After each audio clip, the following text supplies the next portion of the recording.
Glória a Deus. Abra sua Bíblia aí, Evangelho de Lucas, capítulo de número 1. Evangelho de Lucas, capítulo de número 1.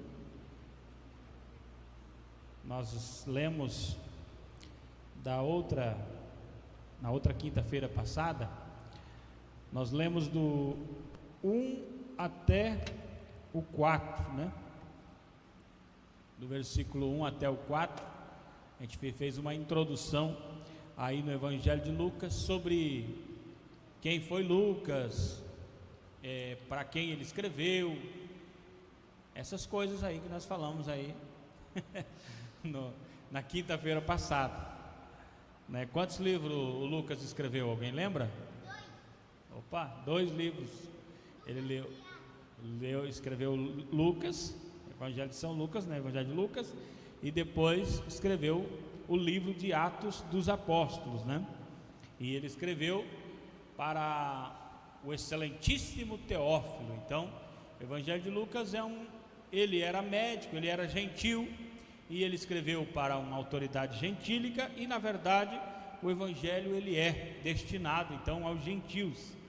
Então nós tivemos uma introdução aí muito boa na quinta-feira passada. Hoje nós vamos estar lendo do versículo 5 até o versículo de número 25, é onde nós vamos estar estudando.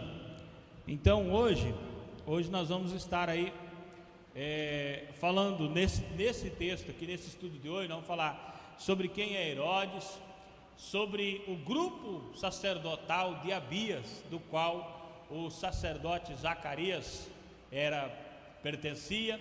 Também nós vamos falar um pouco sobre o anjo Gabriel e sobre João o Batista.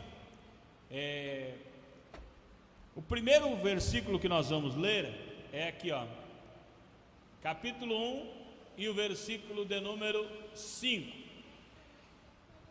Existiu no tempo de Herodes, rei da Judéia, um sacerdote chamado Zacarias, da ordem de Abias, e cuja mulher era das filhas de Arão, e o seu nome era Isabel. Na Bíblia Viva, que é uma tradução mais moderna, né, mais nova, assim, mais clara, diz assim, ó: vou começar com um sacerdote judaico, Zacarias, que viveu quando Herodes era o rei da Judéia. Zacarias pertencia à turma de Abias no serviço do templo, e sua esposa era da família de Arão e chamava-se Isabel. Então, aqui nesse versículo nós vamos estar destacando aqui o Herodes, nós vamos destacar também o rei da Judéia, o sacerdote, Zacarias e Isabel. Primeira coisa que eu quero perguntar, podemos assentar? Primeira coisa que eu quero perguntar para vocês: Herodes seria o nome de um rei? Seria o nome do Herodes? Herodes, no tempo de Herodes, rei da Judéia, será que o nome dele era Herodes? O que vocês acham?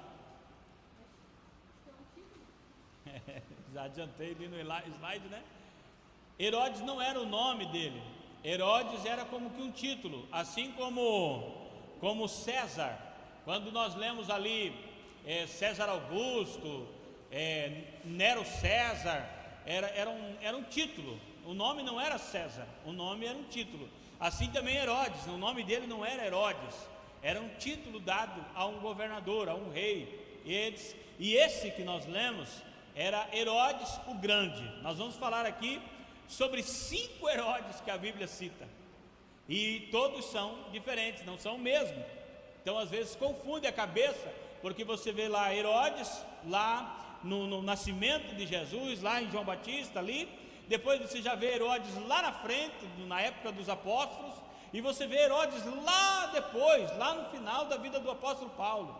Seria o mesmo Herodes? Não, são todos diferentes. Olha aí, ó, nós temos na Bíblia citados aí Herodes o Grande, Herodes Antipas, Herodes Agripa e Herodes Agripa II. Dois Agripa. Esse aqui é pai do Antipas, o grande é pai do Antipas, o Antipas é pai do Agripa e o Agripa é pai do Agripa II. Confuso, né? Mas é só para colocar na tua cabeça que o Herodes não é uma pessoa, não é um título, não é o nome de uma pessoa. Herodes é um título. Então aqui nós temos 4, e nós temos mais um que eu vou citar daqui a pouco. São 5 Herodes que nós encontramos na Bíblia, e não são nenhum a mesma pessoa. Primeiro, Herodes Magno. Esse Herodes Magno é o que nós lemos aqui. No tempo em que Herodes era rei da Judéia, esse é o Herodes Magno. Ele reinou durante o ano 39 antes, do ano 39 até o ano 4 antes de Cristo. Você entendeu essa conta? 39 a 4 antes de Cristo? Não seria do 4 ao 39? Não, é do 39 a 4. Por quê? Porque vem lá de trás, vem em ordem reversa, contrária. 700 anos antes de Cristo, 500 anos antes de Cristo, 300 anos antes de Cristo. Aí aqui ele reinou do ano 39 até o ano 4 antes de Cristo. Esse homem reinou. Depois assumiu aí o seu filho. Esse camarada aqui, ele era um cidadão muito mau. Ele degolou, é ele que a Bíblia cita lá em Mateus, ele degolou todos os meninos de Jerusalém abaixo de 2 anos. Ele matou todos os bebês abaixo de 2 anos. Ele mandou assassinar a todos. Por quê? Porque ele ficou sabendo, pelos magos que vieram visitar a Jesus no seu nascimento, ele ficou sabendo que o rei dos judeus havia nascido. O rei de Israel nasceu.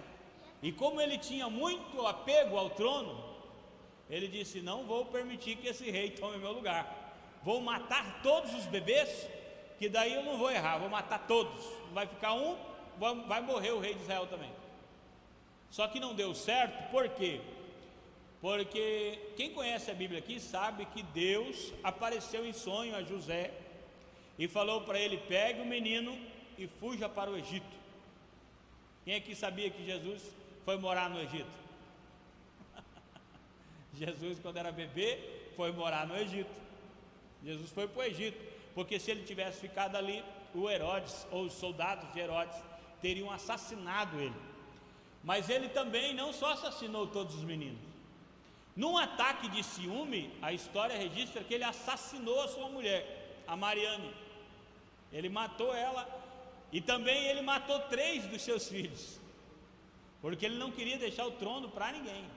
Ele era o rei e pronto. Pensa num homem mau. Esse é o Herodes aqui que está sendo citado aqui. No tempo em que Herodes era rei da Judéia. Esse Herodes aqui está sendo citado. Aí tem um filho dele, que não está naquela figurinha que eu coloquei, o Herodes Arquelau. Esse é filho primogênito de Herodes, é o filho primogênito, não reinou quase nada. Olha o que diz a Bíblia lá em Mateus 2,16. Então Herodes, vendo que tinha sido iludidos pelos magos, irritou-se muito e mandou matar todos os meninos que havia em Belém e em todos os seus contornos de 2 anos para baixo, segundo o tempo que diligentemente inquirira dos magos. Então ele mandou assassinar tudo e morreu todo mundo. Aqui o outro versículo fala do Arquelau, a Bíblia fala dele, e ouvindo que Arquelau reinava na Judéia em lugar de Herodes, em lugar do pai, o Herodes o Grande, receou ir para lá, mas avisado no sonho por divina revelação, foi para as partes da Galileia. Para quem está sendo falado isso aqui? Alguém sabe? Quem que tinha fugido para o Egito? José levou Jesus para o Egito.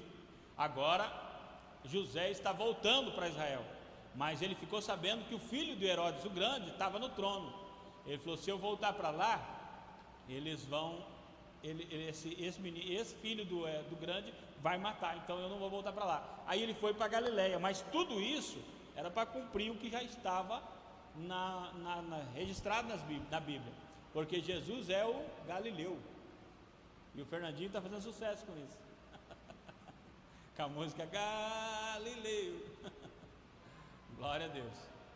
Depois nós temos aí o Herodes Antipas. Esse Herodes Antipas é irmão do Arquelau, por isso que eu digo que Arquelau reinou muito pouco, porque do ano 4 a.C. ao ano 39 depois de Cristo reinou esse Antipas. Então ele passou pela transição dos tempos do antes de Cristo para depois de Cristo. Esse camarada aí era o tetrarca da Galiléia. Ele era tetrarca da Galiléia, e ele tomou a esposa do seu irmão. Esse camarada aqui, ele disse assim: essa mulher é muito bonita para você, eu vou tomar para mim. E vocês sabiam que João Batista morreu porque João Batista denunciou isso? Está escrito na Bíblia que João Batista não concordou com isso. Ele disse: está errado o que você fez, rapaz. Essa mulher aí é a mulher do teu irmão, não é tua mulher. E por ele ser uma pessoa importante, como que um rei, um governante, João Batista o repreendeu severamente, que João Batista não tinha medo de repreender. E por causa disso ele foi preso. E preso, um dia desse, uma menina fez uma dança, e esse Herodes se agradou muito e fez uma proposta para a menina. Disse: pede-me o que tu quiseres, até metade do meu reino tu pode pedir. E ela disse: eu quero a cabeça de João Batista. Em vez de pedir dinheiro, né? Em vez de pedir um monte de ouro, pediu a cabeça de João Batista. O que vai fazer com a cabeça de João Batista? Deixa eu ver se eu coloquei essas. Eu vou explicar agora o que é tetrarca. A palavra tetrarca também é um título romano que designava um príncipe tributário que não tinha importância suficiente para ser chamado de rei. Era uma espécie de governador de uma das 4 regiões. Então observe a quebra de poder. Herodes o Grande era o rei da Judéia. Depois que ele morreu, já eram 4 regiões. Esse aqui era um dos governadores das 4 regiões. Já não era mais o rei, ele era governador de uma região. Era o tetrarca, quer dizer, ele governa uma parte do reino. Já caiu o seu poder aí. Até aqui vocês estão me entendendo? Amém. Então vocês são inteligentes, porque está difícil, né? Naquele tempo ouviu Herodes o tetrarca a fama de Jesus. Aí o versículo de número 10: e mandou degolar João no cárcere. Depois nós temos aí o outro Herodes, Herodes Agripa. Esse é o Agripa I. Esse do ano 37 a 44 depois de Cristo. Ele é neto desse primeiro Herodes que nós temos aqui em Lucas capítulo 1, versículo 5. E esse aqui, lá no livro de Atos dos Apóstolos, que é o segundo livro que Lucas escreveu, no capítulo 12, versículo 2, ele matou a Tiago, o apóstolo Tiago. Ele matou degolado, decapitado, cortou a cabeça de Tiago à espada, e pretendia matar a Pedro. E a igreja sabe por que ele não matou Pedro? Por que Herodes não conseguiu matar a Pedro? Alguém sabe? Porque no versículo 5 de Atos 12 está escrito assim: Pedro era guardado na prisão, mas a igreja fazia contínua oração por ele a Deus. E daí sabe o que aconteceu?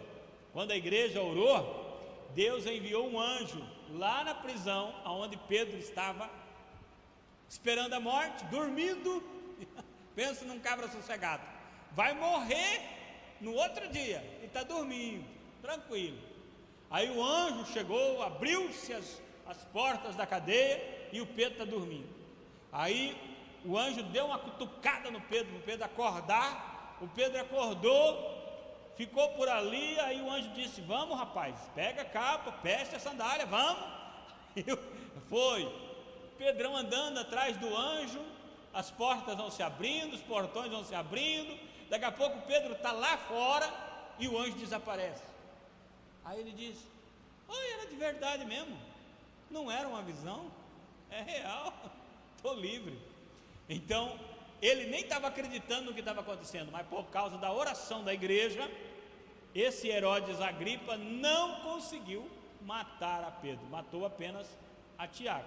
Então observe, nós já falamos de Herodes o Grande, nós falamos sobre Herodes Arquelau, porque ele não chegou nem a reinar muito tempo, já foi assassinado. Aí depois o Herodes, qual foi o outro Herodes que nós falamos? Oi? Qual o Herodes 2? Não é Herodes Agripa 2 não. Antipas. Isso é bom você guardar esses nomes, irmão. Quando você tiver uns filhos, colocar o nome desse: Agripa, Antipa, Arquelau. Esse era o Antipas. Depois, agora nós estamos falando do Agripa, Herodes Agripa 1. E esse Herodes Agripa aqui, irmão, você sabe o que aconteceu com ele? Sabe como foi a morte dele? Ele morreu comido de bicho. E por que ele morreu comido de bicho? Alguém sabe?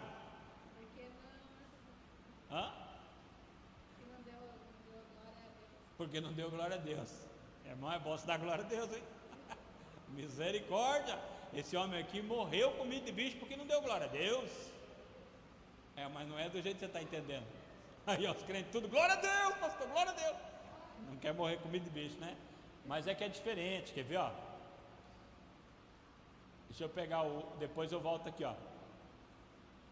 E por aquele mesmo tempo o rei Herodes estendeu as mãos sobre alguns da igreja para os matar, para os maltratar, e matou a espada Tiago, irmão de João. Esse aqui falando sobre a morte do Tiago. Agora olha aqui no versículo 23, lá no começo do capítulo, ele matou a Tiago. Lá no versículo 23, ele estava morrendo. No versículo 23, e o povo exclamava, ele deu um discurso, e o povo exclamava, gritava: voz de Deus e não de homem. Como você fala bonito. E no mesmo instante feriu-o o anjo do Senhor, porque não deu glória a Deus, e comido de bichos expirou. Então você entendeu que o Herodes morreu não porque ele não levantou a mão e disse glória a Deus, não, ele morreu porque dentro do seu coração ele disse: eu sou um Deus mesmo, eu falo igual um Deus, eu sou bom mesmo. O orgulho tomou conta dele, e ele pensou mesmo que ele estava acima de tudo. Aí o anjo do Senhor o feriu, e ele morreu ali no mesmo lugar, comido de bicho. Então não é porque o crente não dá glória na igreja que vai morrer comido de bicho, tá, irmão? Se alguém falar isso, não entra nessa não. Deixa eu voltar aqui então. Depois nós temos o Herodes Agripa 2. Esse é o último Herodes que a Bíblia vai registrar. Esse aqui, lá em Atos 26, no capítulo 26, ele vai julgar o apóstolo Paulo. Ele vai julgar o apóstolo Paulo. E esse aqui é o que diz para Paulo: daqui a pouco você vai querer que eu me converta também. Paulo começa a pregar para ele, ele fala: daqui a pouco você vai querer que eu vire crente. Esse aqui foi o último Herodes, e ele assistiu, olha bem, ele assistiu ao lado dos romanos a tomada de Jerusalém em 70 depois de Cristo. Por quê? Porque no ano 70 depois de Cristo, um general romano chamado Tito, ele veio e destruiu Jerusalém. Ele destruiu tudo, destruiu o templo, destruiu tudo, acabou com Jerusalém. E aqueles que sobreviveram, que não foram mortos, foram tirados de lá e espalhados pelo mundo inteiro. E esse aqui, que era governador, estava lá junto. Ele estava junto contra o seu próprio povo. Quem está entendendo? Quantos Herodes nós tivemos aqui? 5. 5 Herodes. 4 ou 5? 4 ou 5? 5. É que um quase não viveu. O primogênito quase nem apareceu. Só aparece uma vez na Bíblia. Apareceu ali, reinou pouquinho e já foi assassinado.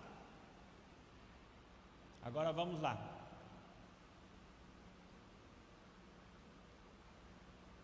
Depois a Bíblia vai falar aqui do grupo, nos dias de Herodes, rei da Judéia, um sacerdote chamado Zacarias, da ordem de Abias. O que seria essa ordem de Abias? O que seria isso? O serviço no templo, ele era dividido em 24 turnos. 24 turnos, isso está lá em 1 Crônicas 24, do 7 ao 18. Nós não vamos ler para ganhar tempo, mas se você tiver tempo em casa, esse vídeo vai ficar no YouTube. Se Deus quiser, não vamos parar hoje o vídeo ali antes de finalizar. Você vai lá e pega e leia esse versículo. O serviço no templo era dividido entre 24 turnos, era bastante sacerdote e todos tinham que trabalhar no templo. Trabalhava-se um pouco cada um. E Zacarias pertencia à 8ª divisão. Cada sacerdote servia uma vez por mês. Assim, os membros de um turno executavam as tarefas do templo 2 vezes por ano. Então era muito sacerdote para trabalhar. Então, quando cabia o tempo de trabalhar, tinha que valorizar muito bem esse dia. Agora, o que um sacerdote fazia no templo? Alguém sabe? Qual que era a função de um sacerdote? No tabernáculo ou no templo, era o mesmo padrão. O sacerdote. Falar com Deus? Não, ele tinha que fazer serviço mesmo. Ele tinha pelo menos 3 coisas que ele tinha que fazer lá. Ele tinha que trabalhar lá no templo. Ninguém sabe.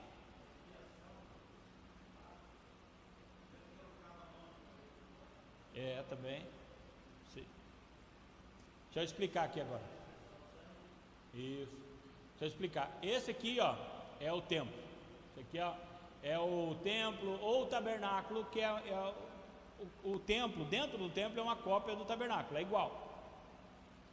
Você está vendo aqui que tem 3 móveis aqui, tem o candelabro daquele lado de lá, a mesa com os pães da proposição do lado de cá e o altar do incenso ali na frente do véu, porque do outro lado está a Arca da Aliança. No outro lado está a Arca da Aliança. Naquele lado de lá, o sacerdote não entrava a trabalhar. Depois do véu ele não entrava. O sumo sacerdote, o sacerdote principal, entrava uma vez por ano ali, naquele lugar ali, onde está a arca ali. Olha aí, será que funciona? Não funciona não. Não funciona. Ali onde está a arca, o sumo sacerdote entrava uma vez por ano. Agora, todos os dias, sem faltar um, os sacerdotes, divididos em seus turnos, precisavam entrar nesse lugar chamado lugar santo, antes do véu. Sabe aquele negócio assim de curiosidade? Abrir o véu para dar uma espiadinha? Não podia. Se você abrisse aquela cortina que tinha ali no meio, você morria. Era o véu, não podia passar para lá. Agora, todos os dias você tinha que trabalhar ali bem pertinho, porque o altar do incenso ficava bem a par do véu, e o sacerdote era designado para oferecer lá no altar do incenso. Ele tinha que oferecer o altar, no altar de incenso, que precisava queimar o incenso. Então vamos lá. O lugar santíssimo ele não entrava, só uma vez por ano. Só uma vez por ano. No dia certo ainda. Tem o dia para entrar, não é? Eu acho que hoje eu vou tentar. Não é. Tem o dia da expiação é chamado na Bíblia. No dia da expiação, o sumo sacerdote entrava lá. Eu não sei se vocês lembram, mas eu já pregando aqui, eu já falei umas 2 ou 3 vezes que esse sumo sacerdote que entrava lá, Ele entrava com uma corda amarrada na sua cintura, tinham sinos balançando aqui no peito, que daí enquanto ele estava trabalhando, estava fazendo barulho. Se alguém não ouvisse mais o barulho, dava uma puxadinha da corda. Se não houvesse reação, isso significava que o sacerdote já morreu. E como não poderia entrar lá dentro do lugar santíssimo para tirar o sacerdote, então puxava-se pela corda. Está vendo como é sério, irmão? Sabe qual que é a boa notícia? É que Jesus rasgou o véu e você não precisa ficar aqui nesse lugar. Você pode entrar lá no Santíssimo, no lugar santíssimo, porque ele já rasgou o véu e você já fala direto com Deus. Olha que top. A era da graça é outro nível, irmão. É outra coisa. Então, nesse lugar santíssimo ele não entrava, ele trabalhava aqui, ó, nesses 3 utensílios aqui, eles tinham que trabalhar todo dia, todo dia. Vamos lá. Ó, serviço sacerdotal. Precisava oferecer incenso manhã e tarde. Todas as manhãs e tardes, o sacerdote precisava ir lá oferecer o incenso sagrado. Esse incenso era realmente sagrado. Eu tenho um estudo aí que fala sobre os elementos do incenso. Eram 3 produtos que eram buscados em lugares bem difíceis e eram exclusivos. Homem nenhum poderia usar esse perfume, porque este perfume era santo ao Senhor. Ninguém poderia usar. Esse era o incenso sagrado ao Senhor. De manhã e de tarde deveria ser oferecido esse incenso ao Senhor. Toda manhã e tarde tinha que ser. Irmão, não podia esquecer, irmão. Observa aqui, irmão. Se chovesse, tinha que fazer a mesma coisa, irmão. Dá um jeito. Se estivesse caindo pedra do céu, dá um jeito. De manhã e de tarde, era lei. Não é igual hoje. Hoje eu falo assim, não, hoje estou cansado. Está frio, está chovendo. Você quer saber? Estou meio desanimado. Não tem isso aí. Caiu o seu turno, você tem que ir. Tem que ir. Não é não ir. Só se acontecesse uma tragédia para não ir.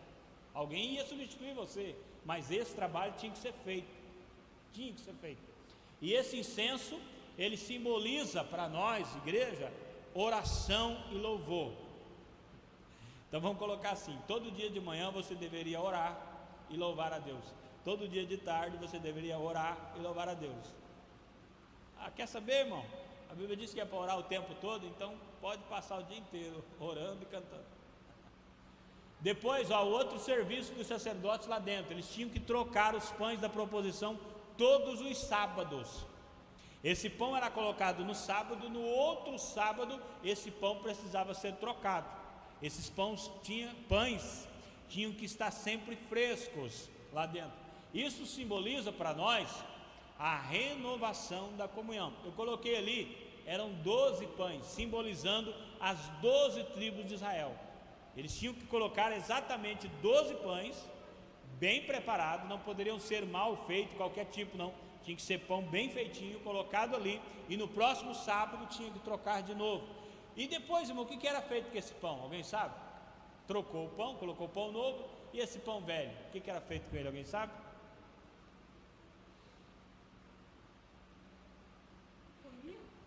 Não, deixa eu fazer uma pergunta. Vocês acham que tinham que queimar esse pão, enterrar ou comer? Alternativa A, enterrar. Alternativa B, queimar.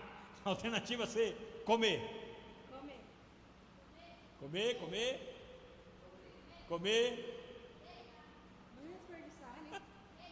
Era comida, irmão. Só que sabe quem comia? Os levitas e os sacerdotes. As outras pessoas não podiam comer. Eram a família dos sacerdotes que podiam comer. Só a linhagem sacerdotal que podia comer. Os levitas, os sacerdotes poderiam comer.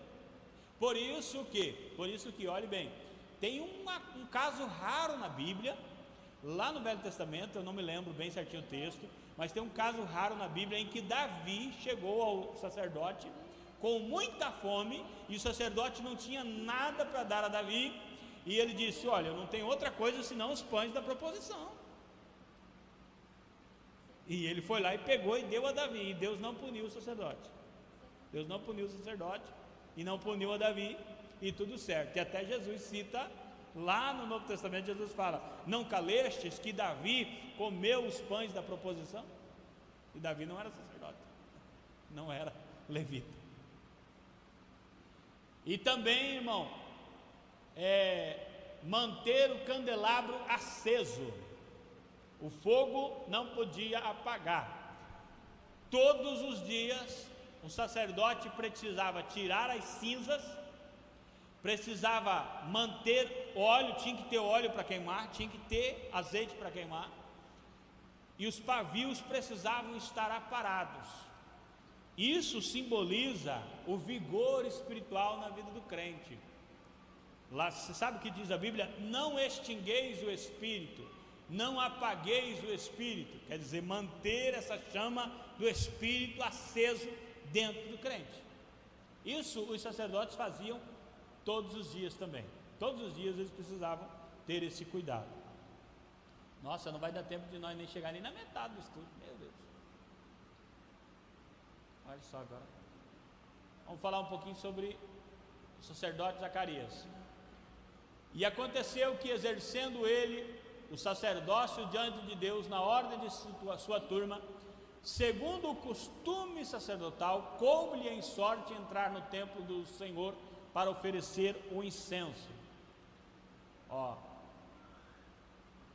Era sorteado, era feito um sorteio para ver quem ia fazer cada coisa.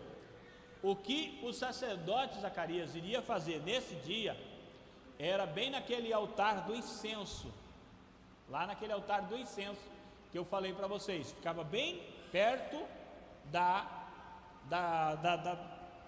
Arca da Aliança. Do outro lado estava a Arca da Aliança. Ele estava ali para oferecer o incenso. Quando o anjo apareceu, o Senhor apareceu ali, bem do lado do altar de incenso. Divisão do trabalho sacerdotal. No amanhecer, limpeza do altar e preparo dos seus braseiros, oferta do sacrifício, limpeza do candelabro e o altar de incenso, queima do incenso, libação e nomeação dos que deveriam depositar o sacrifício e a oferta de manjares sobre o altar. Isso era todo dia, então era dividido, cada um fazia um pouco desse trabalho.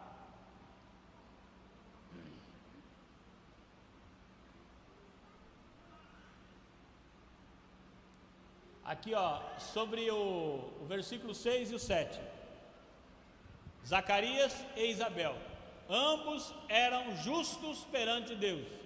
O que é ser justo perante Deus? Para esse tempo, alguém sabe? Ambos eram justos perante Deus.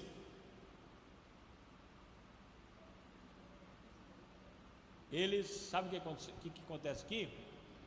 Eles cumpriam rigorosamente os seus deveres religiosos da época e procuravam ser amorosos em tudo, misericordiosos em tudo. Então, diante de Deus, eles eram considerados justos perante Deus. Mas é claro que nenhuma pessoa é justa o suficiente para a salvação, a não ser pelo sangue de Jesus. E eles não tinham filhos. Eles não tinham filhos porque Isabel era estéril e os dois já eram velhos. Os dois eram avançados em idade. Aí Deus falou a Maria lá na frente, que nós vamos estudar na próxima quinta.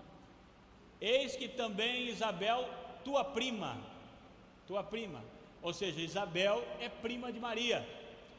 Se Isabel é prima de Maria, João e Jesus são primos.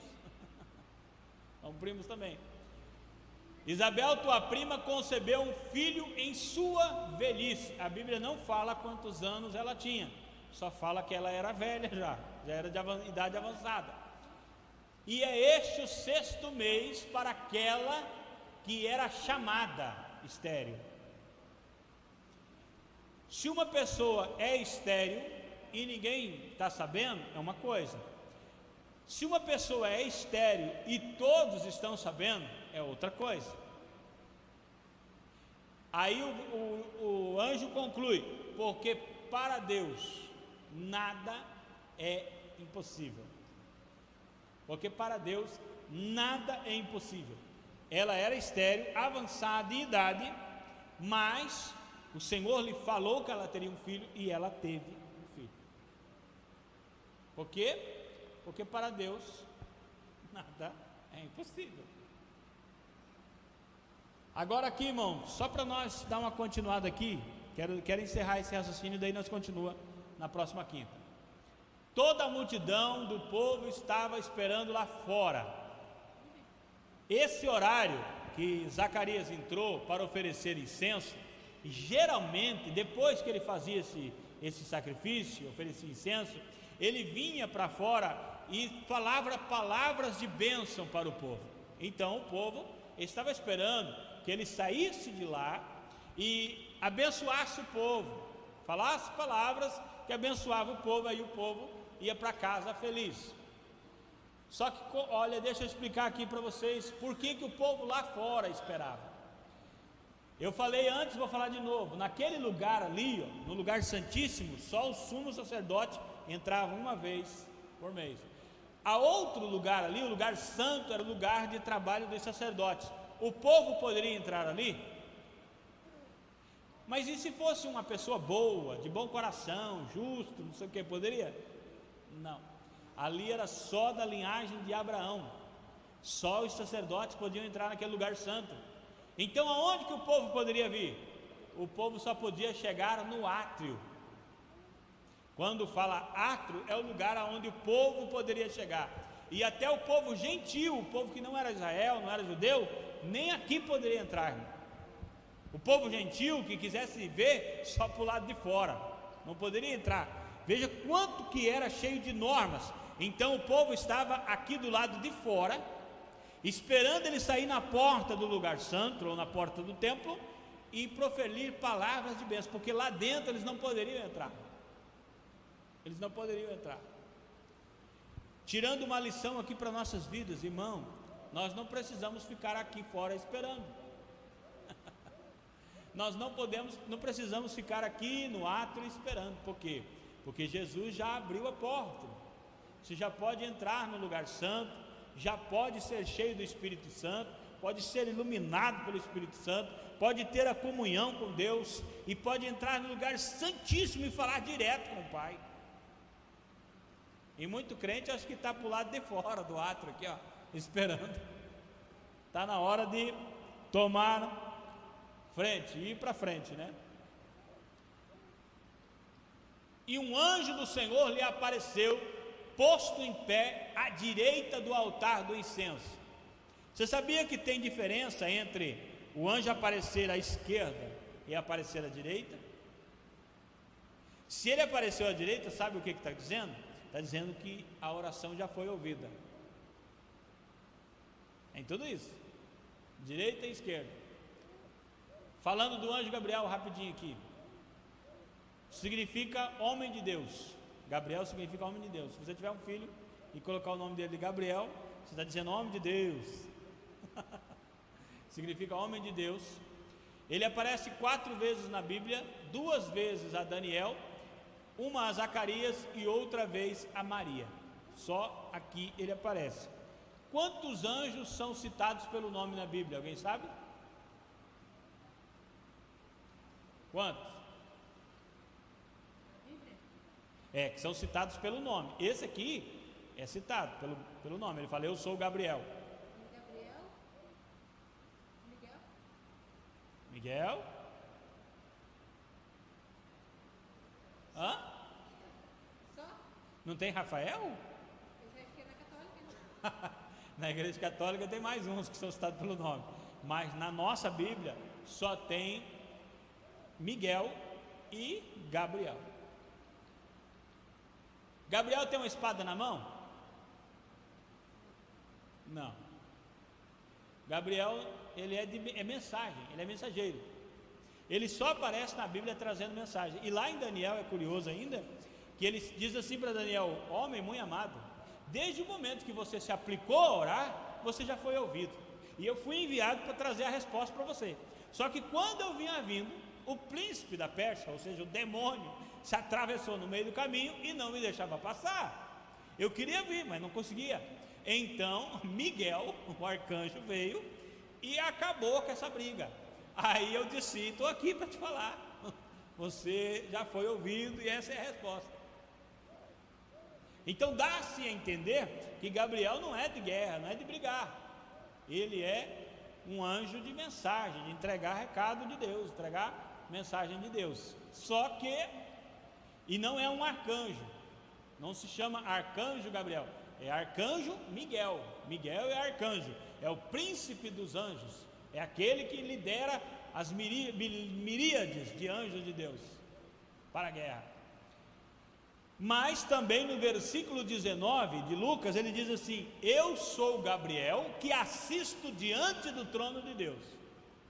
Então é uma posição bem elevada, está bem ao lado do trono de Deus. Então esse Gabriel aqui é muito importante. E Zacarias, vendo, turbou-se e caiu o temor sobre ele. Se você tivesse uma visão dessa, você ia ficar preocupado? Não é uma coisa normal, qualquer um. Mas o anjo lhe disse: Zacarias, não temas, porque a tua oração foi ouvida, e Isabel, tua mulher, dará à luz um filho, e lhe porás o nome de João. E terás prazer e alegria, e muitos se alegrarão no seu nascimento, porque será grande diante do Senhor, e não beberá vinho e nem bebida forte, e será cheio do Espírito Santo, já desde o ventre de sua mãe. Por que a Bíblia diz não beberá vinho nem bebida forte? Porque ele será nazireu do Senhor. Não confunda nazireu com nazareno. Nazareno é quem nasce em Nazaré. Cidade de Nazaré existe até hoje. Se você for lá e morar em Israel e tiver um filho lá, seu filho será nazareno, porque nasceu em Nazaré. Mas nazireu não, nazireu é consagrado ao Senhor. O nazireu, ele poderia ser uma criança que já ia ser consagrada do nascimento, como no caso de Sansão. Sansão era nazireu. Ele não poderia beber bebida forte e qualquer produto do vinho, não poderia beber da vinha, nada. Também não poderia rapar a cabeça, não poderia passar a navalha, e devia deixar crescer os cabelos. Por isso que Sansão era bem cabeludo, porque ele era nazireu. Quando foi cortado os cabelos de Sansão, então ele quebrou o voto de nazireado. E quando ele quebrou esse voto, ele perdeu a presença de Deus na vida dele. E por isso que ele sofreu demais. E não poderia também não se aproximar de cadáver, nem quando morresse um parente. Morreu, deixa para lá. Sansão se aproximou de algum cadáver? Tirando um parênteses aqui, alguém lembra? Sabia que ele se aproximou? Está escrito na Bíblia que Sansão estava indo para ver a noiva, e ele encontrou um leão morto com mel na boca. Olha que coisa estranha, leão com mel na boca. Ele foi lá e rasgou o leão no meio e pegou o mel para comer. Ele não deveria ter se aproximado daquele leão morto. Mas a misericórdia de Deus é tão grande sobre a vida dele que não agiu de maneira nenhuma, não fez nada com ele sobre aquilo. Mas mais lá na frente ele perdeu a bênção. Vamos correr aqui, porque senão não dá tempo. E converterá muitos dos filhos de Israel ao Senhor seu Deus, e irá diante dele o espírito e virtude de Elias, para converter os corações dos pais e aos filhos e aos rebeldes a prudentes e justos, com o fim de preparar ao Senhor um povo bem disposto. Quem lembra que nós lemos isso bem no começo do culto hoje? Os últimos versículos que nós lemos em Malaquias estava apontando para João Batista. João Batista seria esse. Ele vinha na virtude de Elias. Ele não era o Elias ressuscitado, mas era a mesma virtude, mesmo poder, mesma autoridade de Elias. Que nós lemos Malaquias 4, 5, 6, mas também tem outra lá em Isaías: voz do que clama no deserto, preparai o caminho do Senhor, endireitai no ermo a vereda do nosso Deus. Para mim encerrar, agora eu encerro mesmo. Como disse então Zacarias ao anjo: como saberei isto? Pois eu já sou velho e minha mulher avançada em idade. Na Bíblia Viva diz assim, ó: como vou saber que isso é verdade? Eu já sou um homem velho e minha esposa também é muito idosa. Olha aí, irmão, o que ele estava fazendo aqui? Ele estava pedindo um sinal. Como que eu posso ter certeza de uma coisa dessa? É como se ele estivesse dizendo: me dá um sinal que isso vai acontecer. Aí o sinal aconteceu. Respondendo-lhe o anjo, disse-lhe: eu sou Gabriel, que assisto diante de Deus, e fui enviado a falar-te destas alegres novas. Eis que ficarás mudo. Esse é o sinal. Você vai ficar mudo, para você aprender. E não poderás falar até o dia em que estas coisas aconteçam, porquanto não creste nas minhas palavras, que a seu tempo hão de cumprir. O verbo aqui está dizendo: elas vão acontecer. Se você acreditar ou não acreditar, essas coisas já estão determinadas, elas vão acontecer. Está entendendo, irmão? Tem coisas na vida do crente que, se ele disser que não acredita ou que acredita, não muda nada, porque acontece do mesmo jeito. E o povo estava esperando Zacarias e maravilhava-se de que demorasse tanto tempo. E saindo ele, lembra que eu falei que eles estavam esperando que ele viesse profetizar uma bênção? Saindo ele, não podia lhes falar. Então entenderam que ele tinha tido uma visão e falava por acenos, e ficou mudo. E sucedeu que, terminados os dias de seu ministério, voltou para a sua casa. Quando que ele voltou? No próximo sábado, porque era uma semana, 7 dias. Voltou para casa e foi ficar quietinho. Concorda que ele ficou quietinho, irmão? Quem acha que Zacarias ficou quietinho e depois voltou para casa? Claro, irmão, estava mudo, ia fazer o quê? Não podia fazer outra coisa senão ficar quieto. 24. E depois daqueles dias, Isabel, sua mulher, concebeu, e por 5 meses se ocultou, dizendo: assim me fez o Senhor nos dias em que atentou em mim, para destruir o meu opróbrio entre os homens. Por que ela disse o meu opróbrio? Já era dito: a mulher estéril, a chamada estéril, todos conhecidos como a mulher estéril, ela era envergonhada, porque naquele tempo, uma mulher que fosse estéril era considerada uma maldição, envergonhada.